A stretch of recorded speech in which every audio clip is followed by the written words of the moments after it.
Hello दोस्तों, विशिष्ट short hand channel पर आप सभी का बहुत बहुत स्वागत है।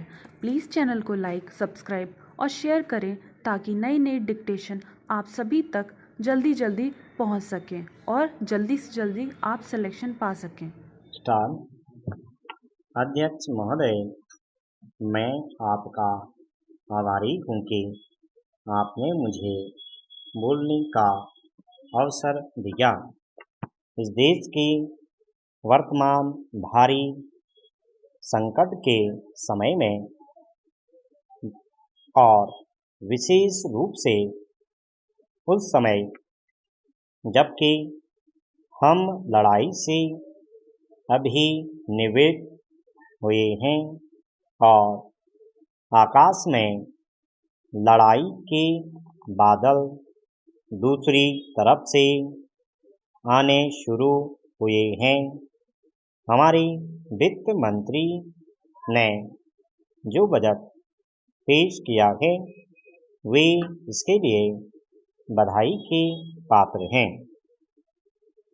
यद्यपि भिन्न भिन्न पहलुओं को लेकर आलोचनाएं की गई हैं, लेकिन यदि उनकी कठिनाइयों को भी देखा होता कि राष्ट्र को किन किन संकटों का सामना करना पड़ रहा है, इस बात पर भी अगर मेरे से पहले बोलने वाले वक्ताओं ने विचार किया होता तो मेरा विश्वास है कि उनकी आलोचनाओं का आधार कुछ दूसरा होता।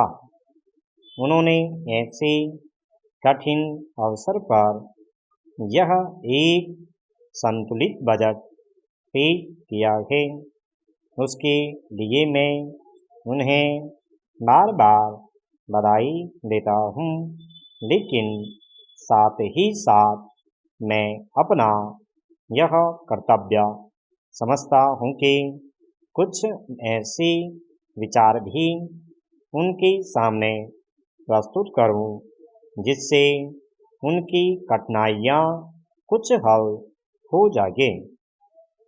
उदाहरण के रूप में विगत 2 वर्षों में लेखा जोखा कमेटी में बैठने के समय मुझे ऐसा अनुभव हुआ है कि इस देश में 2-3 इस प्रकार की त्रुटियां मौजूद हैं जिनको दूर करने के लिए, जिनकी जांच करने के लिए यदि कोई एक कमेटी या आयोग बिठा दिया जाए तो राष्ट्र को, राष्ट्र की सरकार को, राष्ट्र की विकास कार्यों को और राष्ट्र की रक्षा व्यवस्था के लिए करोड़ों नहीं अरबों की व्यवस्था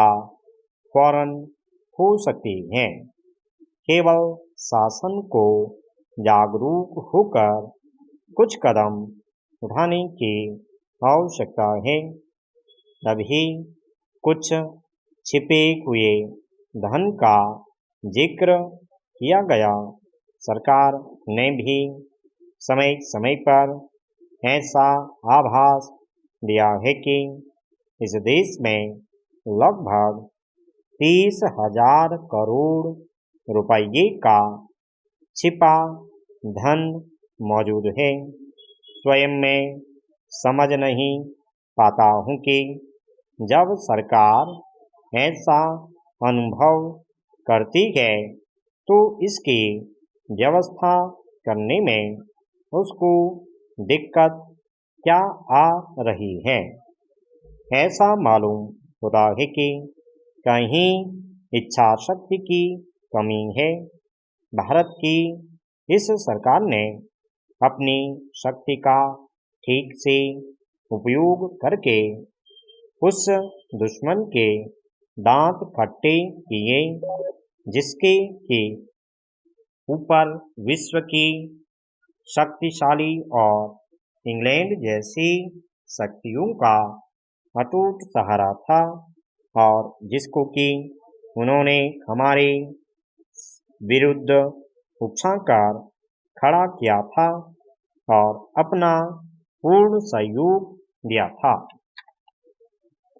अध्यक्ष महोदय, मानव संसाधन विकास मंत्रालय के मांगों के संबंध में बोलने के लिए मैं खड़ा हुआ हूँ। शिक्षा की पद्धति के बारे में, उसमें परिवर्तन लाने के बारे में, इस क्षेत्र में हमें जो असफलता हाथ लगी है उसके बारे में अभी मेरे मित्र ने बहुत कुछ कहा है। दुर्भाग्य की बात यह है कि देश में सभी लोग यह मानते हैं कि शिक्षा में प्रगति नहीं हुई है। शिक्षा पद्धति में आमूलचूल परिवर्तन नहीं हुए हैं, लेकिन फिर भी इस दिशा में कुछ किया नहीं जाता है। ऐसा प्रतीत होता है कि इस विषय में कुछ भी करने की स्थिति में हम नहीं रहे हैं। स्थिति ज्यों की त्यों चली आ रही है।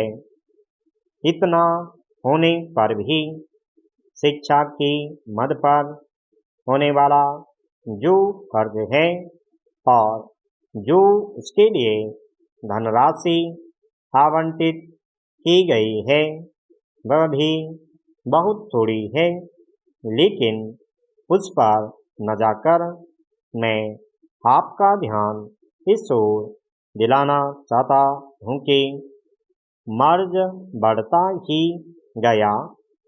ज्यों-ज्यों दवा की वाली कहावत ही आज चरितार्थ हो रही है। जितने ज़्यादा आयोग और समितियां बैठी और जितनी ज़्यादा शिक्षा पद्धति के बारे में छानबीन की गई, उतनी ही ज़्यादा बीमारी बढ़ती गई। बीमारी का इलाज न होकर और भी खराबियां पैदा होती गई। अभी मेरे मित्र ने माननीय मंत्री का ध्यान एक रिपोर्ट की तरफ दिलाया था। इस तरह की बहुत सी रिपोर्टें हैं। अभी सदस्य महोदय भी एक रिपोर्ट का जिक्र कर रहे थे।